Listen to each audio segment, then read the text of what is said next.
राधे राधे। नमस्कार। कैसे हो सभी? आशा है अच्छी होंगी, अच्छी चल रही होगी तो सबकी तैयारी। आप सभी का फिर से एक बार स्वागत करता हूं ब्रजू स्टडी ग्रुप में। दोस्तों, साइकोलॉजी के फिर से एक टेस्ट सीरीज के साथ आया हुआ हूं।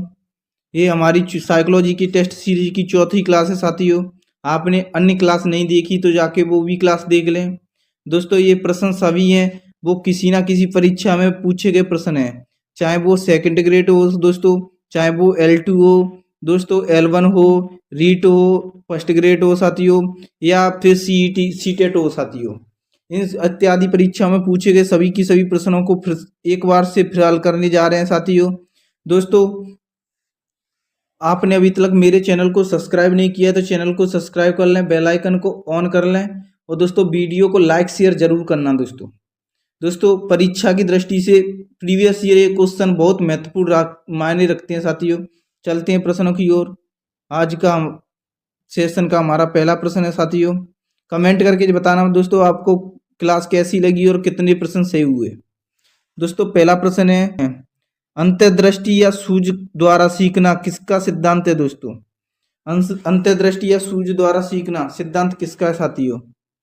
कूटलेविन का है, कोहलर का है, बांडूरा का है, गुथरी का है? इनमें से किसका है? इसका सही आंसर क्या होगा? इसका सही आंसर है वो दोस्तों कोहलर का है। किसका? कोहलर का है। ऑप्शन बी इसका सही आंसर है।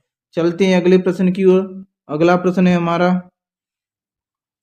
वो है साथियों,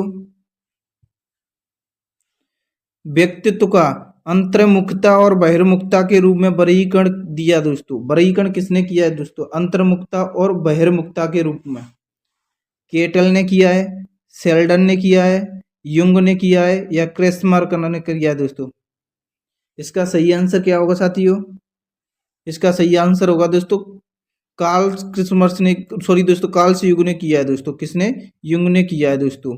ऑप्शन सी इसका सही आंसर है। चलते हैं अगले प्रश्न की ओर। अगला प्रश्न है हमारा वो है साथियों, निम्नलिखित में से क्या दोस्तों, निम्न में से कौन सा व्यक्तित्व का जैविक निर्धारक है दोस्तों? आनुवांशिक प्रभाव, जन्म क्रम, आकांक्षा स्तर, सामाजिक एवं आर्थिक स्तर? इसका सही आंसर क्या होगा साथियों? इसका सही आंसर होगा दोस्तों आनुवांशिक प्रभाव है। कौन सा? आनुवांशिक प्रभाव। ऑप्शन ए इसका करेक्ट आंसर है साथियों। चलते हैं अगले प्रश्न की ओर। अगला प्रश्न है हमारा वो है दोस्तों, मानसिक आयु की अवधारणा को विकसित किया गया था दोस्तों। मानसिक आयु की अवधारणा है वो किसके द्वारा दी गई थी दोस्तों?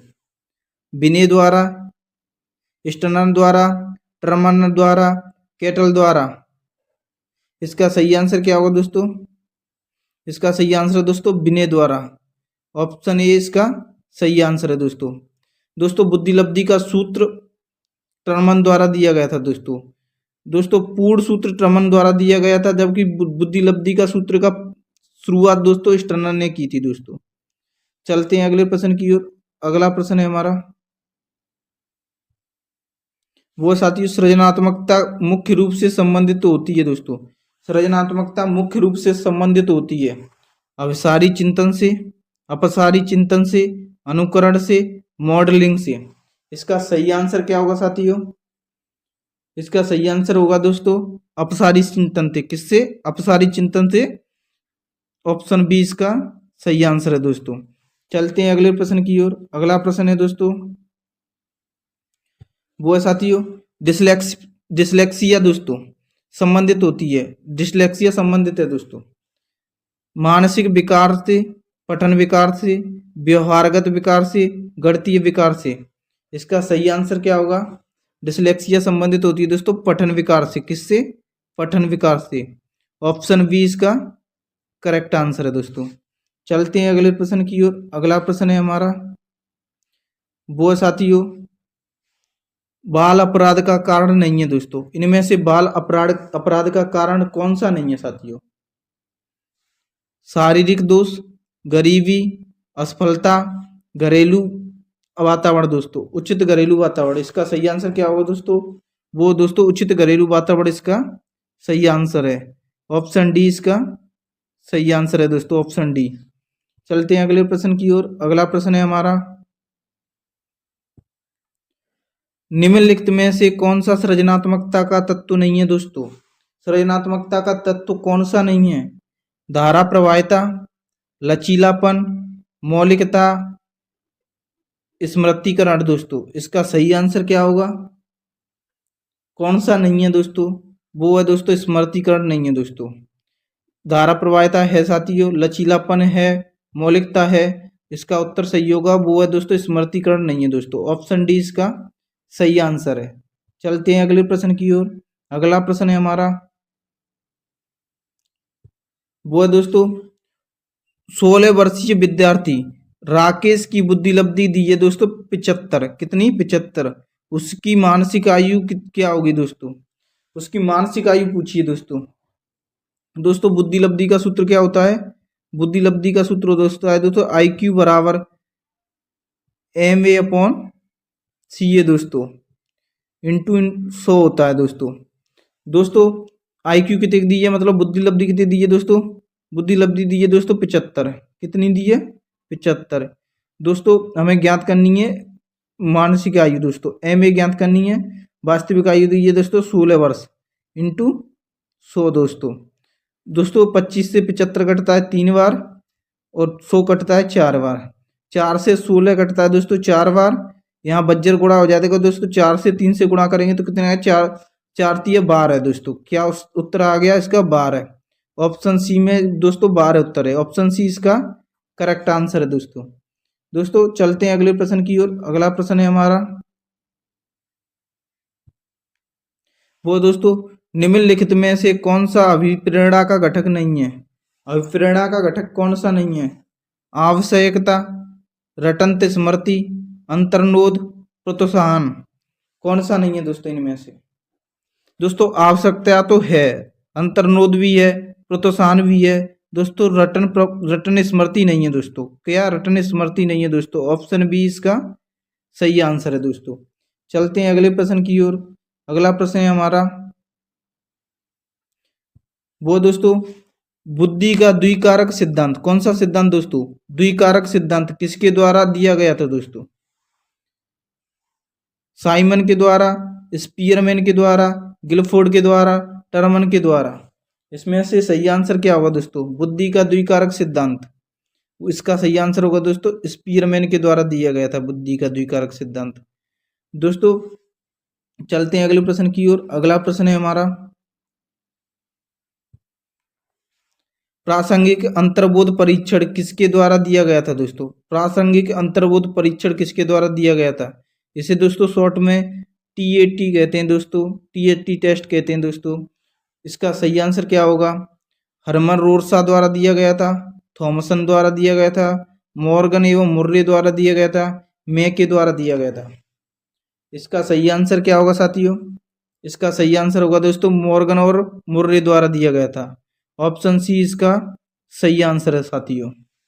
चलते हैं दोस्तों अगले प्रश्न की ओर। अगला प्रश्न है हमारा, वो है साथियों मनोविश्लेषण सिद्धांत के प्रतिपादक कौन है? मनोविश्लेषण सिद्धांत के प्रतिपादक कौन है? अल्फ्रेड एल्डलर दोस्तों, सिगमंड फ्रायड, युंग है दोस्तों, गार्डनर है दोस्तों। इसका सही आंसर क्या है साथियों? इसका सही आंसर होगा दोस्तों सिगमंड फ्रायड है, वो मनोविश्लेषणवाद के सिद्धांत के जनक हैं दोस्तों।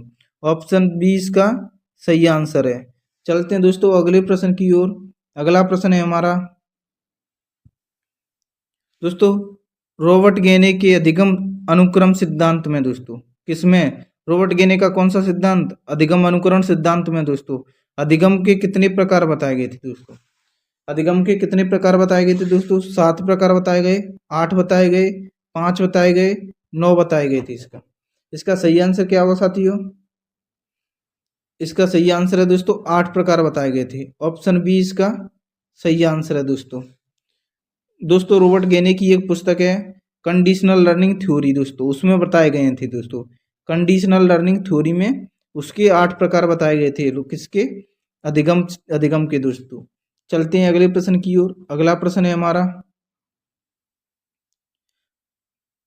दोस्तों अगला प्रश्न है थोंडाई द्वारा प्रतिपादित सीखने के मुख्य नियम कितने थे दोस्तों? थोंडाई द्वारा प्रतिपादित सिद्धांत दोस्तों, थोंडाई का सिद्धांत कौन सा था दोस्तों?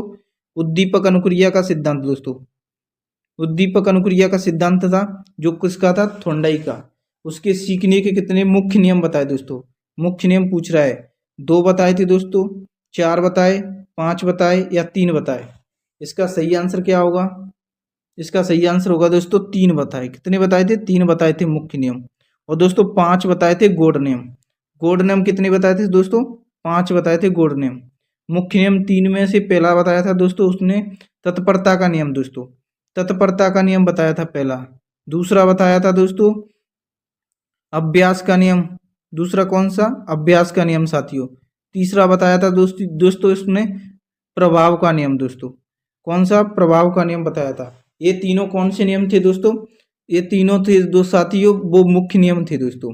5 उन्होंने गौड़ नियम बताए थे। 5 गौड़ नियम बताए थे किसने? थोंडाई ने दोस्तों। दोस्तों वीडियो अच्छी लगी है तो वीडियो को लाइक शेयर जरूर करना। जो साथी हमारे साथ पहली बार जुड़ रहे हैं वो चैनल को सब्सक्राइब करके जाना साथियों। और दोस्तों ऐसी वीडियो के लिए बने रहे हमारे साथ। तब तक के लिए धन्यवाद। जय हिंद, जय भारत।